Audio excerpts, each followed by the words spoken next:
Do you worry about your kids on screens? Then you're going to love this episode. Hello, and welcome to the Mindful Mama podcast. Here, it's about becoming a less irritable, more joyful parent. At Mindful Mama, we know that you cannot give what you do not have, and when you are thriving, when you have common peace within, then you can give it to your children. I'm your host, Hunter Clark-Fields, Mindfulness Mama Mentor. I coach overstressed moms on how to cultivate self-awareness in their daily lives and to take family and life to a new level of awakening. I've been practicing yoga and mindfulness for over 20 years, and I'm the creator of the Mindful Parenting course. And I'm the mom of 2 girls, ages 7 and 10. So thank you so much for being here today, my friend. If you have questions about screens, this is the episode for you. I have an interview today with Devorah Heitner. And Devorah is a speaker, workshop leader, a consultant, and she has written the book Screenwise, Helping Kids Thrive and Survive in Their Digital World. And she helps parents and helps educators understand how to navigate things and how to calm down our fears as well, which is really amazing. I think you're going to really appreciate this episode on Screenwise and with Devorah's expertise in this area. I wanted to let you know that it is going into the summertime here if you are listening in real time in June 2017. If you are not listening in real time, welcome. We have some interviews, and sometimes I talk with my good friend Carla, and sometimes I just talk to you myself here on the Mindful Mama podcast. But we are going into summertime, and I just want to let you know that I am working on something really exciting right now. I am working on a book. So I have a lot of time dedicated to that going on right now in my world. So if you are looking to work with me right now, I have some courses available that you can find on hunteryoga.com/work. And the courses are the Stop Yelling Formula, the daily practice course, and the mindful parenting self-study is there as a course too. So the Stop Yelling Formula is a way to stop yelling, a 5-step system to help you finally stop yelling. Daily practice course is a 28-day program to guide you into creating your own nourishing daily yoga and mindfulness practices designed for busy moms. And the mindful parenting self-study is an 8-week course to give you all the skills you need and the communication skills, mindfulness and communication to really have an awakened family. A note about the self-study is that you do not get the live coaching calls that happen when we will run the course again live in September. And that is a great, wonderful part of that course. To support the podcast, I really encourage you to go over to iTunes or Stitcher and leave a review, leave a rating, leave a review. It just takes a couple moments, and it really helps the podcast out a lot. It helps it show up in iTunes algorithm. So please do go leave a review. And I think that's it. On to this interview with Devorah.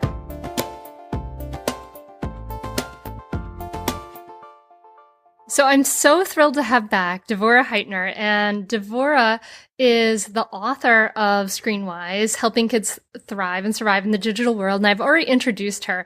And Devorah, I have to give you props because you get double props because this is the second time you've been on the podcast for me, and we had some recording difficulties. So yay! Thank you so much for coming on the Mindful Mama podcast. Happy to be back. We are certainly here and recording this time. So I'm so thrilled you're here because I get questions all the time in my mindful parenting course about screens and about our technology. I mean, we live in such a different world than we lived in before when we were kids, and they have screens everywhere and technology everywhere, and there's a lot of concerns. There's a lot of concerns about what are the screens doing to kids. How can we help them navigate that? Some people feel like they want to have their kids off screens altogether until they're 7 years old. And some people are giving them cell phones at 7 years old. So there's like a huge range of ways people approach this. But I'm just wondering for you, how did you get interested in this work, and how did you decide to dive into studying technology and how we interact with it with children? Sure. So I have a background as a media maker, and then my PhD is in media history. And one of the things that we study as media historians is the kind of cycles of anxiety around how technology will transform society, family life, any of those issues. So people were very concerned that home telephones were going to be tremendously disruptive to family life. And now I think most of us can't imagine living in a home where, I mean, many of us don't even have home lines anymore, but we can't imagine living in a home where from our home we couldn't make a phone call. For example, like if we had to walk out of our house to, use a communication device, I think that would be sort of stunning for most of us. So that would be crazy. Can I interject here? Yeah. Can I interject here for a second? Because did you, since you studied the history of technology and things like that, do you know whether people had issues with like reading, with like kids reading too much? Because I'm curious about it, because that's like that was a huge concern that folks were really worried that kids would just be addicted to novels or comic books or other things. And now if our kid is reading a novel, whether it's a graphic novel, like a comic book or all text, I think most of us are pretty excited and we're patting ourselves on the back because our kids aren't on screens and we have all this negative value towards screens and kind of we ascribe a lot of positive value toward reading text on the page. And that wasn't always the case. There was tremendous worry that novels would be, scandalous and kids would be totally addicted to them and wouldn't want to do other things, wouldn't want to, fulfill their responsibilities.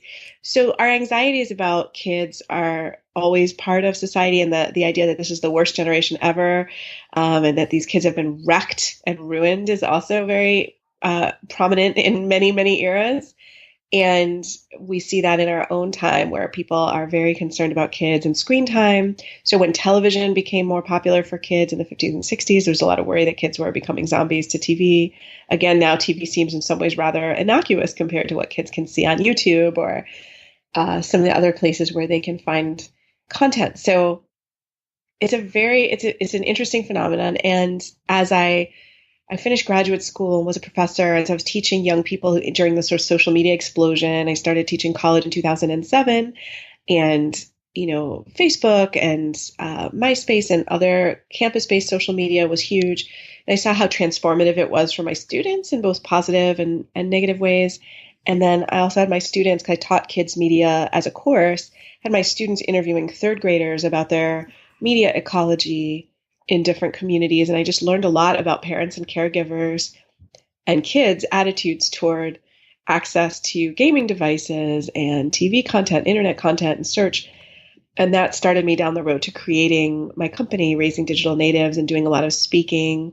And since then, I've been speaking around the world. I've spoken in Canada and Singapore and other places, as well as all over the US. And I got to write a curriculum with a school counselor about social and emotional learning in the digital age.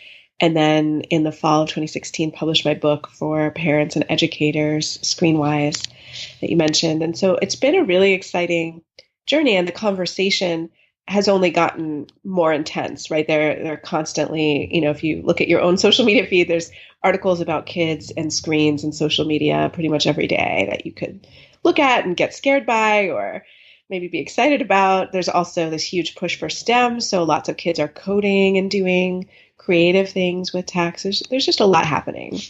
And I bet that conversation has gotten more personal to you because since you started all your studies of this, you've had your own children, right? Exactly. So I had my son 8.5 years ago, and I was still teaching college then. And that definitely, not just becoming a parent myself, but also becoming part of a community of parents, because other parents were asking lots of questions about, should I let my kid play with my phone? Should I post pictures of my kid in my own social media, right? And so you have these really interesting conversations and very strong responses, parents writing these blog posts like, I went to the playground and I saw mom on her phone and she's missing her kid's entire childhood. And then 20 people, defending that decision and saying you don't know what people are dealing with. And I mean, so much intensity around this issue and a lot of judgment as well. So I'm trying to wade into a place of giving people real information, sharing published research, and also helping people calm down a little and be a little less panicked in their responses. Because I think no matter what your family philosophy is about technology, you don't want to come from a place of fear. I I can absolutely agree with you there. Yeah, we want to come from a place of calm and a loving place and not from a fearful place. But there are there, I mean, there are real concerns, aren't there? I mean, there have been studies published about, the brain, maybe sensory overload, things about lack of sleep, kids being hyper aroused and not being able to take care of themselves, kids who are impulsive and moody and can't pay attention, right? Like these are the things that parents are scared about, right? Absolutely. I think parents are scared that kids' social skills might decline in the face of different modes of interaction. Parents are nervous about distraction because we're all distracted. So why would we expect that our children wouldn't be? So these are all valid issues for parents to be concerned about, but it's also helpful to recognize that people thought novels would distract kids and addict kids. And now we're excited when our kid is reading a novel. My kid is deep into the Lightning Thief series, and I could say that he's addicted or use some of those negative words that I might use if he felt strongly about a TV series or a YouTuber. But instead, I'm like, oh, he's loving these books. He's eating them up. He wants to stay up all night reading them. I have to hide them when he goes to sleep. But I don't look at myself and shame myself as a parent and say, what did I do wrong? Why is my kid so excited by this book series? But parents do, when their kid is that excited about Minecraft, sometimes think, where did I go wrong? And that's where I think we need to get out of that judgment and say, well, actually, what's so enticing about this? And that doesn't mean we want our child to read instead of sleep, just like we don't want them to play Minecraft instead of sleep or text their friends instead of sleep, right? When they need to sleep or they need to do homework or do other activities. But we can look at this in a less panicked way and in a more positive way and say, wow, Minecraft must be a really engaging game. What's going on there? Why is it so compelling for my kid? And it must be really well designed. Let's have a look. Yeah, I can see that. I mean, I love the sort of middle path ground that you take to this. Like, let's be curious about this rather than be so judgmental. Like, what is it about this that is really fascinating to kids? I like your point of view, or your point of looking at things in that way.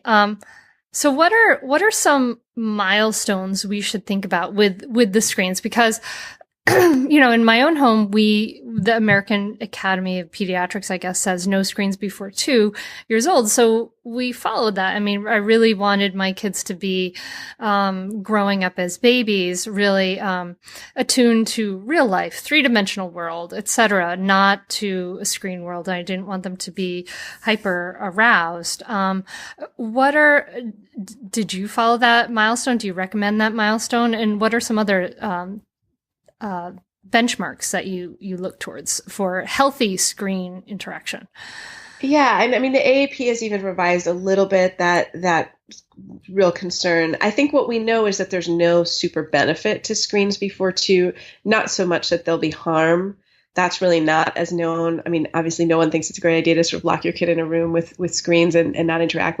What babies and toddlers really benefit from, and all children certainly, but especially at that young age and that pre-verbal age, is just really loving interactions with the adults in their lives, and that consistency and that response. When they make sounds, we mirror them back. So we're too much on our screens. We know that that's not great for babies, whether they're seeing the screen with us or not. No one really believes that babies are super harmed by, the ad that's playing at the gas station, or I haven't found any studies to suggest. I mean, if you really don't want your kids to see any screens, you would have to vacate the premises. Where would you go? If you and your spouse are watching television while you're nursing your baby, does that mean your child has had, screen time that's going to damage them? Some people would say yes. That's less of a concern to me. I mean, I chose not to watch super scary things while I was nursing, but I did watch some West Wing and, other things that I found relaxing. Oh my God. You're spending a lot of time on the couch with that baby. And some of it for me was screen time. And so that's kind of like referred screen time for the kid. I have to interject here with a funny story, though. When we were doing that, when my youngest daughter was little, I think she had nursed and we had fallen asleep. She had fallen asleep in my arms. And so we were watching, I think we were watching like Million Dollar Baby, which is like a great movie. Anyway, we were watching it, and at one point, my husband got like, it was like this super moment or something, and he like jumped up off the couch and like yelled it was something. And the poor baby, she was like, "Oh my God," like she started crying, like, "What's going on?" It was hilarious.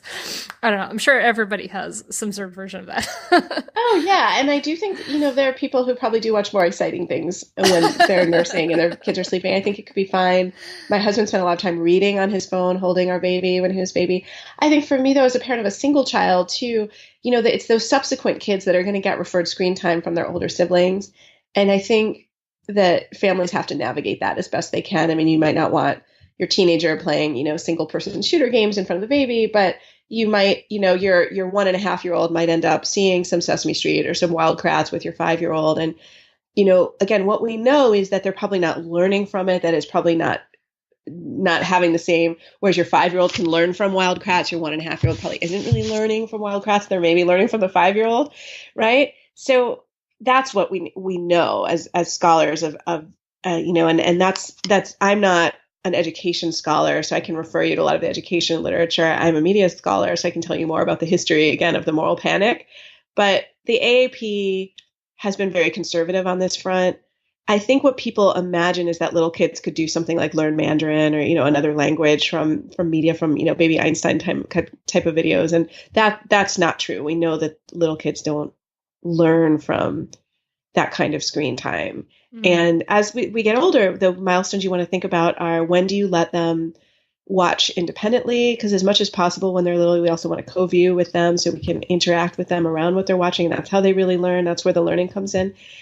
Or when do you let them make their independent choices about media? From preschool on, your child's going to be influenced by their peers. They're going to come home and say, I want to check out Wild Kratts or Thomas the Train or something they've heard about. And some schools do a lot to try to shut those influences out. And they don't want kids wearing, character underpants or T-shirts or backpacks. But in most preschool and daycare environments, kids are going to be exposed to hearing about mediated characters and situations. So how much are you kind of open to that? Do I was always interested to hear from other parents. I always want to talk to other parents about media. So I say, what have you seen that's great? What do you love?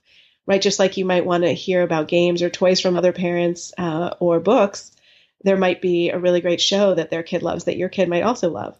So you want to find the things with little kids that you can stand as well, because you are going to be watching some of this too or hearing about it. You don't want to choose something you can't stand, right? So I know many people who are haters on Thomas the Train or Caillou. I didn't really love either of those. As your kid gets older, they're going to be watching more independently. So you want to know enough about their shows so you can interact with them about it. What animal did they see on Wild Kratts this week? What did they discover? But you might not be sitting and watching with them. Mm-hmm. And then you want to think about how screen time leads to creativity. So another milestone would be when your child's ready to do some creating in an app, maybe on a tablet. Like there's all these great drawing and music apps. Another milestone is when kids are ready to interact with other people. And there's so many layers to this. So many kids are playing games online with other people from a fairly young age. So that's something as a parent you really want to be aware of. Who are they playing with? And if there's an internet facilitated connection with another person, is that someone you know? Is that someone they know? Most parents probably don't want preschoolers doing that. But as kids get into elementary school, first, second, third grade, they may play Roblox or Minecraft with a friend. But do you want them to be able to play on a public server? You may want them to wait till fourth or fifth or sixth grade to do that. And what do they need to know to safely play on a public server? What kinds of information shouldn't they share about themselves? What kinds of comments or interactions should make them want to shut down playing with a certain person?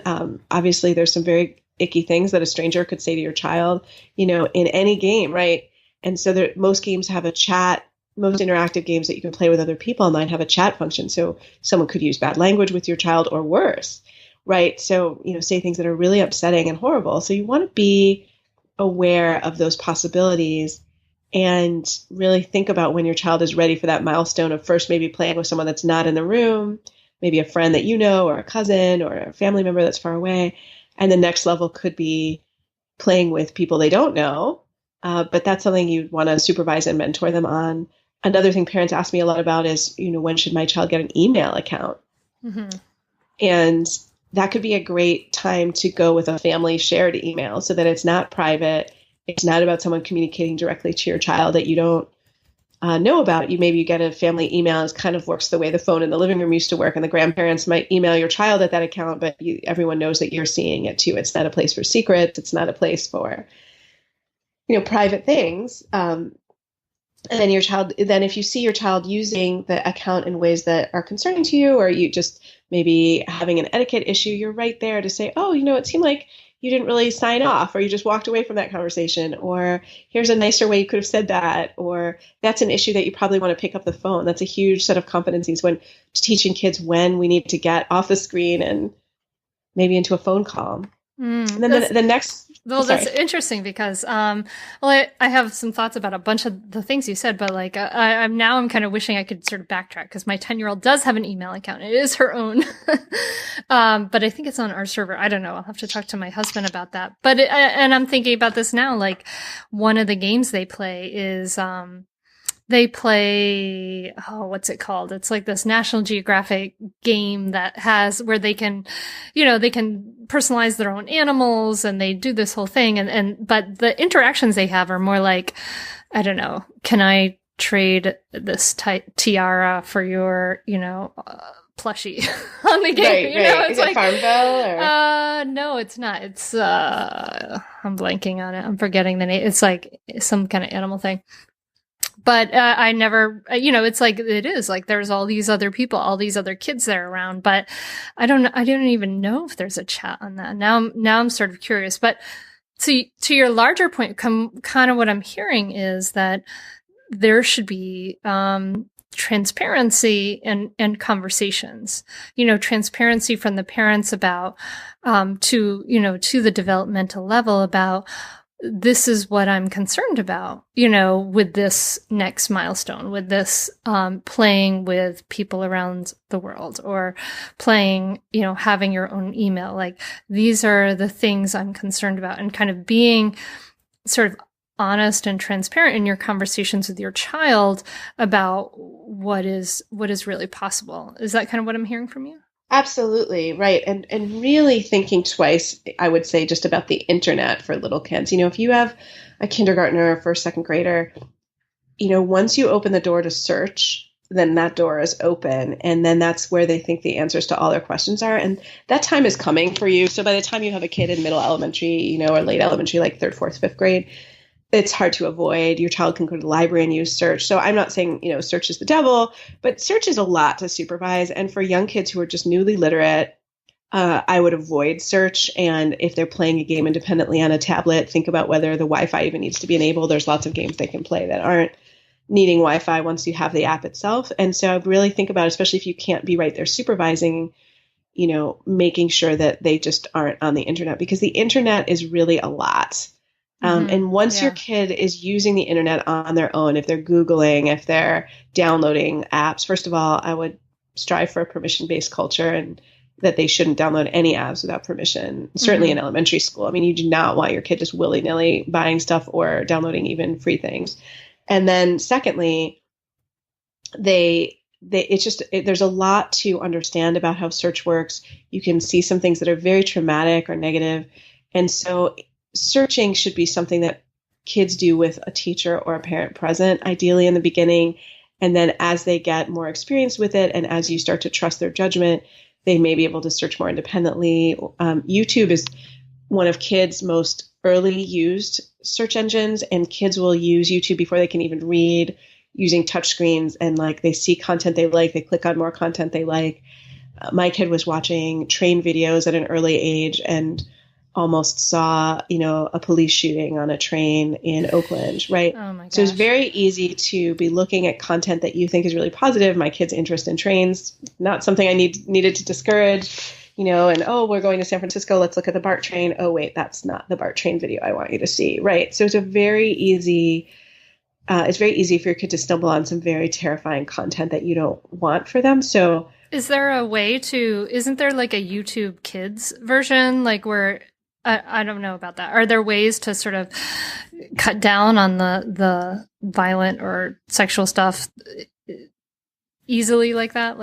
Well, there is a YouTube Kids version. Most kids past first grade won't be interested in it because Mm. it's so limited, and they'll want to see things like skateboarding tricks and rainbow loom bracelets and bottle flipping and things that kids are excited about. And the content in kids' YouTube will seem limited, but for younger kids, absolutely. But there's really no substitute for being right there if they're going to be just like you would go with them to the library. I mean, if Yeah. they're going to be opening themselves up to a world of content, and that's actually where TV, you may feel more comfortable with your first grader choosing from their 3 favorite shows on Netflix, but you know that Netflix doesn't carry anything I mean, there may be things Mm. that are totally inappropriate for a third grader, but the things that they're interested in on Netflix or, your list of pre-approved shows could be fine, or Hulu or any of those services. Whereas once you get to just the wide open internet, you're really talking about very raw stuff.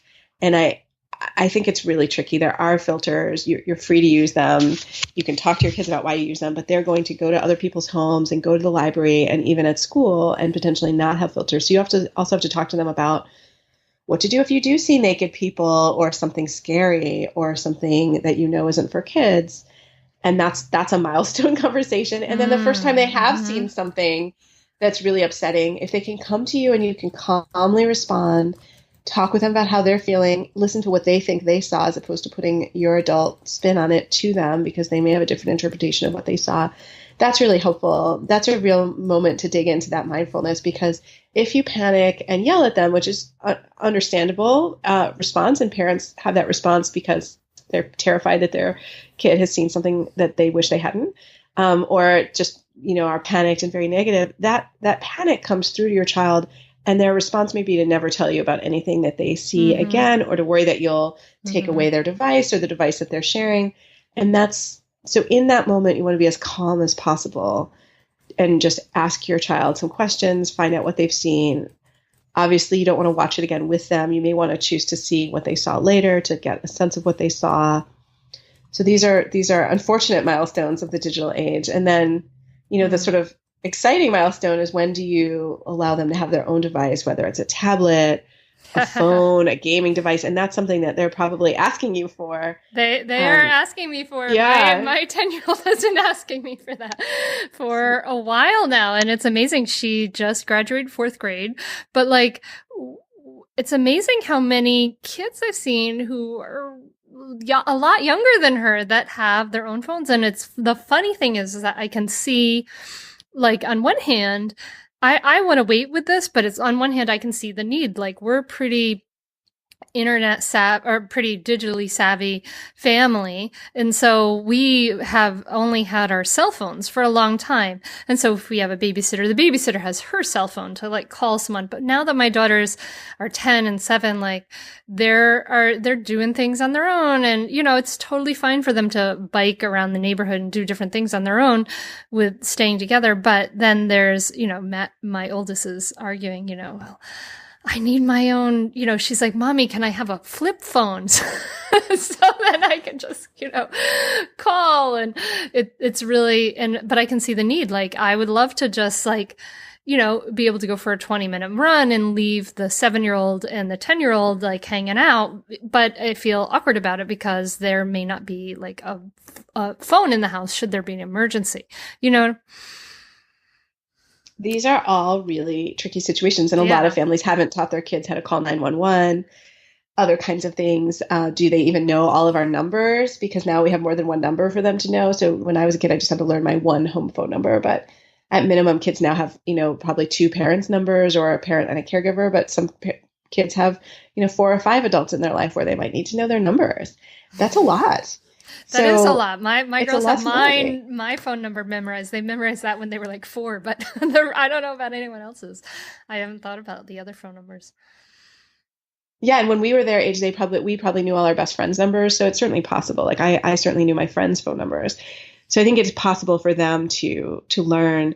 They need to learn how to make calls. I mean, parents are so overwhelmed by the phone questions that I'm offering a boot camp for parents to help them learn how to deal with this. And I get this question all the time: just how do I know that my kid is ready? How do I know that I'm ready? And a lot of times, the question really is, are you as a parent ready? Because the problems that this will solve for you, like knowing that your child's soccer practice got moved or that they want to stay late at school, it's going to solve those problems, but it is going to add new things to your problem list and your challenge list. So it's not going to really make your life instantly easier. If you do get your child a phone, it's probably in the short term going to make your life more complex, because you now have to plan to assess your child's skill around the phone. You have to make plans to not have power struggles around when in the house she's going to have access to it. How many minutes or hours a day will you let her be on it?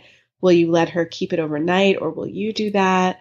There are a lot of questions, and I think a lot of people get phones for their children thinking it will solve those problems, like I mentioned, about pickup and things like that, and communication, or create more independence. But they also sometimes don't recognize all the new challenges that are coming their way.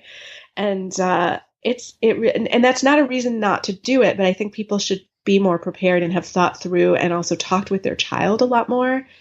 So that's one of the things I'm working on, is, creating some templates for conversations and conversation starters about, well, when you come home, do you think you should have your phone right away? Or what about homework? Or when you're walking home from school, should you be talking to your friends or looking at your phone? These are things that people aren't anticipating. And then they get their child a phone and they see, wow, she's looking at it while she's crossing the street, or he's got friends over, but he's on his phone. Is that okay? And ideally, some of those are conversations to have before you even get the phone. Oh, yeah, exactly. Yeah. Phone etiquette and things like that. Yeah. So when are people getting kids cell phones, and when is that? What are some ranges of ages for that being a healthy milestone? I would look at independence milestones more than age. And I'm happy to share, I have an article about this, but looking at, can your child make her own lunch? Can they walk to school independently? Can he babysit a sibling in another room for a little while? I don't think kids necessarily have to be old enough to do, a full Saturday night of babysitting a small child before they have some kind of communication device, but some ability to supervise themselves or other kids is a good indicator. Also, social judgment. Is this a kid who can apologize when they make a mistake? How are they dealing with conflict? Do they escalate conflict, or are they pretty good at resolving conflict? Now, no kid is, I wouldn't say wait for your kid to be Gandhi before you get him a phone. But if they have no skills on this front, if they can't apologize when they make a mistake, if they are really bad at keeping secrets, then I would think twice about a phone, because that's not going to make those things easier. And I would really be explicit with them of, well, let's work on the skills about privacy, or let's work on the skills about apologizing when we've made a mistake, and then we'll think about a phone. So really look at what are the social skills and the interaction skills, the impulse control, and then also what are the kind of independent skills. If your child isn't doing anything to take care of themselves, it's not clear that they're ready to need their own independent communication. I like this. This is definitely going to work its way into my conversation with my oldest daughter. So, and like you said, you have a whole boot camp that'll walk people through.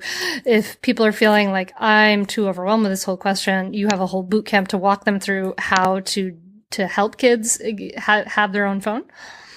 Exactly. So starting with considering your own family and your own tech habits, and what are the things that you want to model with phone use, and then planning for some boundaries around when your child will have access to the device. And that's a great conversation, because if you go to the phone store with your child and they're all excited, and then you come home and say, okay, so you're going to hand it in when you get home from school until homework, and you're going to check it in at 8:00 every night, you're going to have a huge power struggle with them. It's better if they know beforehand when they're going to have access, what your expectations are around family gatherings. Will they be able to have their phone out at family gatherings? If you're having a 4th of July picnic in your backyard, will your 12-year-old, or however old your child is, be able to have her phone at that event? That's a good thing to talk about beforehand. I mean, obviously, the course won't. You're not going to be planning your child's life from middle school through college in the course. But I am suggesting that people think about some of the most common scenarios where people have power struggles, or where kids get into social hot water, and talk with their kids about some of those issues in advance. What will you do if you're on the group text and your friends are talking in a nasty way about another child? I love that. That's cool. So you mentioned modeling, and in my mindful parenting course, we talk about how modeling is the best form of parenting because really kids are terrible at doing what we say and great at doing what we do. So how can we check our own habits around technology, around the screens to model healthy ways of being with our, being with this technology for our kids? Well, it's so crucial that we look at ourselves. And I know that I'm probably the most plugged in member of my own family. I'm the most active on social media. Because of raising digital natives, because of my work, I'm constantly on Twitter, and so I have to look at my own behavior and say, maybe I should put this down. I've learned to close my laptop when my son comes to talk with me or let him know that I'm busy and when I'll be finished, right? So be really clear. When I just look over the top of my laptop at him, he's not satisfied. He's not really getting all of me. And so we have to be really clear with our kids, hey, I'm running this webinar, so I can't talk. And this is when I can talk. And it's helpful when kids can tell time so you can actually make a time and honor the time. Or, okay, I'm closing this and I'm looking at you, or I'm putting this away. I think if we just put our phones even on do not disturb when we're doing bedtime and other things, it may not be enough. If it's physically in my hand, I'm distracted. So I have to really be honest with myself about that and try to, as much as possible, unplug when I'm with my kiddo. Yeah. Yeah, absolutely. I think that we need to look at our own habits. Like for myself, like I look at email. I try to look at email like about twice a day, and I don't look at it at night, and I keep my phone off or on vibrate a lot. But yeah, these are habits that we really need to look at what we are doing. And what do you think about now in this whole new digital world with these digital kids? What about boredom? What about the power of boredom? Like, how do we? What are some healthy boundaries to set and with kids around screens? That's a great question because I love boredom and I think boredom is great. And summer is a time where a lot of people find that their kids are, bored and they could spend the whole summer playing video games and doing things online. So when it comes to screen time, I do want to see kids be creative and not just consuming. So if they love to watch cooking shows, maybe they could also make dinner. And if they want to also videotape making dinner and make it a cooking show, like that would be okay in my house. But certainly I want to see them taking some of these screen interests into real life. If you're so into nature shows, go out and see some nature, track some animals, do some things. If you're curious about travel, what could you do in real life that follows up on that curiosity? What can you do to create things that might be really fun and engaging? So I think kids should be bored. It's productive for them to be bored. I don't have screen time limited by the minute in my house. My kid can watch, usually a certain number of TV shows or play a certain amount of video games. We do have some limits around, sort of evening time and settling down and not having screens, too close to bedtime, that kind of thing. So I think it really depends what works for you. But if you're lucky enough to be able to just send your kids outside to play independently or with other children, let them be bored. Let them figure out what they want to do. And that can be great. Kids can really thrive in a situation where they have to come up with their own fun. Yeah. Yeah, absolutely. What about, and then I think this is my final question for you. It's so logistical and it's funny, but what are your recommendations for helping people getting kids off? Like when time is up, when, say people do have a time limit and when time is up, how can we model being respectful, being kind, but also have a firm boundary?